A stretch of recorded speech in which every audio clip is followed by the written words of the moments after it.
जय हिंद प्यारे साथियों। आज हम बात करने वाले हैं रामधारी सिंह दिनकर के जीवन परिचय की, जो यूपी बोर्ड क्लास 12th के लिए एक महत्वपूर्ण जीवन परिचय है। तो साथियों, आज हम बिल्कुल सरल भाषा में इनका जीवन परिचय देखेंगे, क्योंकि किताब में बहुत ही कठिन होता है। तो वीडियो में अंत तक बने रहिए। तो चलिए शुरू करते हैं।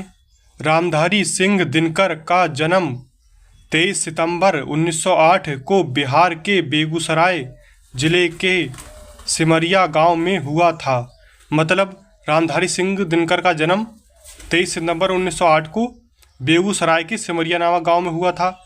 फिर उसके बाद लिखेंगे, उनके पिता का नाम रवि सिंह और माता का नाम मनरूप देवी था। मतलब इनके पिता का नाम रवि सिंह और माता का नाम मनरूप देवी था। दिनकर जी की प्रारंभिक शिक्षा गांव में ही हुई। मतलब इनकी प्रारंभिक शिक्षा जो है वो गांव में ही हुई। फिर उसके बाद लिखेंगे, मिडिल कक्षा में ही बीरबाला नामक काव्य की रचना कर दी थी।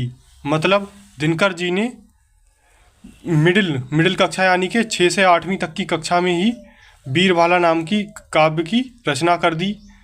हाई स्कूल की शिक्षा उन्होंने मुकामा घाट से प्राप्त की। मतलब उन्होंने अपनी हाई स्कूल की शिक्षा मुकामा घाट से प्राप्त की। आगे की पढ़ाई के लिए उन्होंने पटना विश्वविद्यालय से बीए की परीक्षा उत्तीर्ण की। मतलब आगे की परीक्षा जो है उन्होंने पटना विश्वविद्यालय से बीए की परीक्षा उत्तीर्ण की। फिर उसके बाद पैराग्राफ चेंज कर देंगे और फिर लिखेंगे, सन 1934 में वे ब्रिटिश सरकार के युद्ध प्रचार विभाग के उपनिर्देशक के पद पर कार्यरत रहे।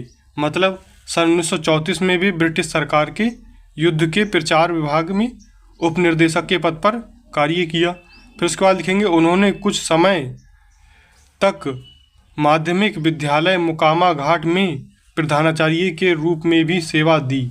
मतलब दिनकर जी ने मुकामा घाट में प्रधानाचार्य की भी सेवा दी। फिर लिखेंगे, दिनकर जी को उनकी साहित्य सेवाओं के लिए कई सम्मान मिले। मतलब उनकी हिंदी साहित्य की सेवाओं के लिए कई सम्मान मिले।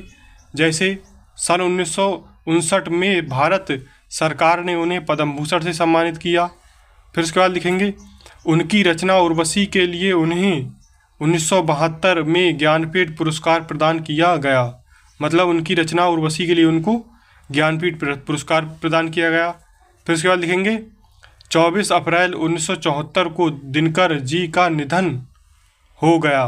मतलब 24 अप्रैल 1974 को इनका निधन हो गया। हिंदी साहित्य में राष्ट्रकवि के रूप में वे सदैव स्मरणीय रहेंगे। मतलब हिंदी साहित्य में वे राष्ट्रकवि के रूप में सदैव, मतलब हमेशा ही स्मरणीय या फिर याद रहेंगे। फिर उसके बाद उनकी रचनाएं लिखेंगे, रसीम रथी, कुरुक्षेत्र, उर्वशी, रेणुका, हुंकार, संस्कृति के 4 अध्याय आदि। तो साथियों, वीडियो पसंद आई हो तो वीडियो को लाइक करें और ऐसी और वीडियो पाने के लिए चैनल को सब्सक्राइब करें। धन्यवाद।